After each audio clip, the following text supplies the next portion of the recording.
အားလုံးပဲမင်္ဂလာပါကျွန်တော်တို့ဒေါက်တာဆိုင်းကောင်ငယ်ပါဒလိဆန်ဆေးကုဆရာဝန်ပါကျွန်တော်ဒီဗီဒီယိုထဲမှာမိတ်ဆွေတယောက်ကမေးထားတဲ့ကြက်တွေကိုတကောင်ချင်းပေါ့နော်သူဆိုလိုတာကတော့ဒီချင်း battery cage နဲ့မွေးတာကိုဆိုလိုတာဖြစ်မှာပါတကောင်ချင်းမထားဘဲနဲ့တဲ့တကောင်ချင်းထဲမှာပေါ့နော်မထားဘဲနဲ့အဲဒီလွတ်ကြောင်းစနစ်နဲ့မွေးလို့အဆင်ပြေမလားဆိုရင်မေးတာရှိပါတယ်ဒီတော့တူတူနဲ့လိုရင်းဖြေရမယ်ဆိုရင်တော့ရပါတယ်ဘာကြောင့်ရတာလဲနော်ဘာကြောင့်မလို့ဒီချင်းနဲ့မွေးတဲ့စနစ်ကျင့်သုံးလာရတာလဲဆိုတော့နောက်ွယ်ကကျွန်တော်တို့ဒီ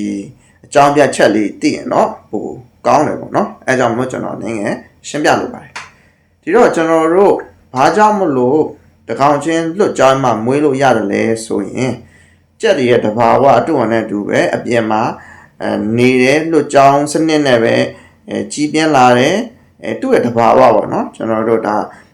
domestication လို့ခေါ်တဲ့ကျွန်တော်တို့လူရနေဖန်ဆီးမှမွေးမြူတဲ့စနစ်မတိုင်ခင်ကလေးအခုတောကြက်တွေအိမ်ကြက်တွေဒေတာကြက်တွေစသဖြင့်ဒီလိုပဲ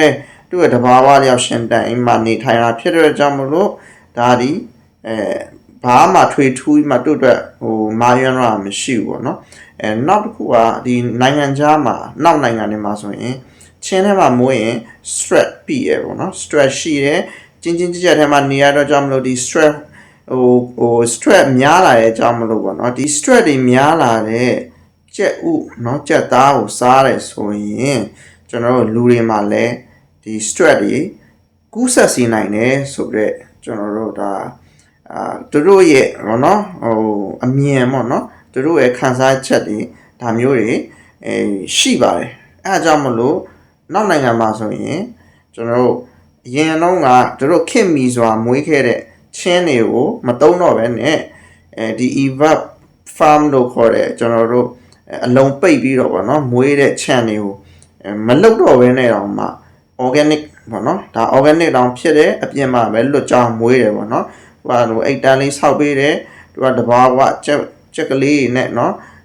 သူတို့ဝတ်စီတယ်ပေါက်စီတယ်ကြက်ဖိုင်နဲ့လည်းအချိုးကြဗောနော်ဆယ်ကောင်တကောင်လုံးဒါမျိုးလောက်ရောမှထိုင်းမွေးတယ်ဒါဒီ organic farming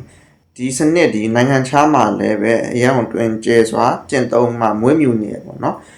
ဒီ organic ကနေရလာတဲ့ကြက်ဥတွေဒီပိုမှလည်းဈေးကြီးပေးမှဝယ်စားရပါတယ်ပေါ့နော်ဘာလို့ဆိုရင်တို့ကအရင်းနှီးရပိုများတယ်ဘလို့အရင်းနှီးများလဲဆိုရင်တို့မြေအကျယ်ဝန်းနေအကျယ်ထိုင်းမှာရင်းနှီးရတယ်စသဖြင့်တော့တို့ risk တွေအများကြီးယူရတယ်နေမကောင်းဘာညာပေါ့နော်အဲ့ဟာတွေအတွက်ကိုတို့ကဒါဈေးလဲအကြီးမှဒါရောင်းချတယ်ဝယ်ကြတယ်ပေါ့နော်ဒီကဘာနဲ့တွားတူနေလဲဆိုရင်ကျွန်တော်တို့လောလောဆယ်မြန်မာနိုင်ငံမှာမွေးနေတဲ့ဒါ data ချက်เนาะတိုင်းရင်းချက်တွေဒီတိုင်းမဲ့လွတ်ကြောင်းမွေးမှဒီတို့ဥရေရောင်းတာရှိမယ်အသားရေရောင်းတာမျိုးရှိမယ်ပေါ့နော်အဲ့စနစ်နဲ့လည်းတွားတူနေရပေါ့နော်တခုသိထားမှာကျွန်တော် organic လို့ပြောလိုက်တယ်ဆိုရင်တော့ကျွန်တော်တို့ဒါဒီဟိုလုံးဝเนาะ symbiosis လို့ခေါ်တဲ့ ecosystem ဟိုဒါလည်းလိုက်နာရမယ်ပေါ့နော်ဟိုတို့တခြားတော့ဒီပိုတက်ဆေးတွေတုံးတာရစပေါ့နော်အဲ့အရာတွေအစမတုံးတာဒီဓာတုပစ္စည်းတွေလုံးဝမတုံးတော့ဘဲနဲ့ကျွန်တော်တို့တဘာဝလျောက်မွေးမြူတာပေါ့နော်ဆိုတော့နောက်တစ်ခုကကျွန်တော်တို့ဒီဘာလို့ဒီချင်းမွေးတဲ့စနစ်ဖြစ်လာလဲဆိုတာလဲကျွန်တော်ဒါအကြောင်းအရာလေးကိုကျွန်တော်ပြောပြပါမယ်ဒါဒီကျွန်တော်တို့လူတွေရဲ့ဒါလောဘလိုပဲပြောရမှာပေါ့နော်နေရာချင်းချင်းလေးမှာကြက်ချန်တွေအများကြီးဆောက်ချင်တယ်ကြက်တွေအများကြီးထည့်မွေးချင်တယ်ပေါ့နော်ကိုကပုံမှန်ဒီတအေကအတွင်းမှာဆိုကြက်အကောင်100လောက်ပဲမွေးလို့ရမယ်နေရာမှာဆိုရင်တို့ဒီတအေကအတွင်းမှာဆိုအကောင်တောင်းကနန်းမွေးနိုင်တဲ့အနေအထားမျိုးထိရောက်အောင်ဒီ compact ဖြစ်တဲ့ channel နဲ့ပေါ့နော်အဲ့မှာကျင်းလိုမျိုးလူတွေကနေထိန်းချုပ်တဲ့ control system တွေဒီ evap farm လိုမျိုးဒါ auto ဟိုအေးတွေအပူတွေတို့ရဲ့ဒါစိုးထိုင်းစားတွေပေါ့နော်အဲ့ဟာတွေကစကျွန်တော်ထိန်းချုပ်ရင်မှမွေးမြူတဲ့စနစ်တွေကိုဒါကျင့်သုံးလာတာပေါ့နော်ဒါဒီအဓိကရွေချက်ကတော့နေရာချင်းလေးမှာအကောင်များထည့်ပြီးမွေးခြင်းတဲ့အတွက်ကြောင့်မလို့ဒီလိုအပ်ချက်တွေကိုလည်းတို့နာဆင်လှုပ်လာရင်မှအော်ဒီလိုမွေးရင်တော့ဒီလောက်ဆင်ပြေနိုင်တယ်ဘလို့အပူချိန်ဆိုရင်တော့ဘလို့ထိုင်းမှမွေးမြူနိုင်တယ်ပြီးရင်ဥနှုံးတွေဘလို့ရနိုင်တယ်ဒီလိုစနစ်နဲ့ထိုင်းမွေးတဲ့ကြက်တွေကိုလည်းပေါ့နော်သူတို့ ပိုပြီးမှစီဝါလုံခြုံရေးရလဲဒါထိန်းချုပ်ရလွယ်ကူတယ်ကာကွယ်ဆေးထိုးတာဟောဒါတန်ရှင်းပတ်ဝန်းကျင်ထိန်းသိမ်းတာပြင်ပယောဂမကူးစက်ဖို့ပြုလုပ်တာစဖြင့်လွယ်ကူတဲ့ဆိုရဲအကြောင်းပြချက်တွေကြောင့်မလို့ဒီနီးစနစ်ကိုလည်းမွေးမြူလာဖြစ်တယ်ပေါ့နော်အဲကြောင့်မလို့ကျွန်တော်ရဲ့အဖြေကိုပြန်ချုပ်ရမယ်ဆိုရင်တော့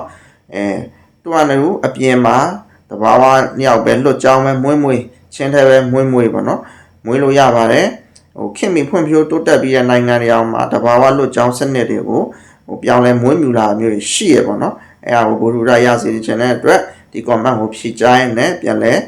ဖြည့်ချပေးလိုက်ပါတယ်ပေါ့နော်ဟုတ်ကဲ့ပါနောက်ထပ်တိလို့တဲ့မေးခွန်းတစ်စုံတရာရှိရဆိုရင်လည်းကျွန်တော်ဒီဗီဒီယိုတင်ထားတဲ့ YouTube channel မှာပေါ့နော်ဗီဒီယိုတစ်ခုအောက်မှာ comment ရေးတိုင်းမေးမြန်းထားလို့ရပါတယ်တကယ်လို့ကျွန်တော်အခုဖွင့်နေတဲ့တင်တန်းတွေကိုစိတ်ဝင်စားလို့တက်ရောက်ချင်တယ်ဆိုရင်လည်းကျွန်တော်ရဲ့ဒီ Facebook page နဲ့ Telegram channel မှာလာရောက်ဆက်သွယ်စုံစမ်းမေးမြန်းတက်ရောက်နိုင်ပါတယ်ဟုတ်ကဲ့ပါအားလုံးကျေးဇူးတင်ပါတယ်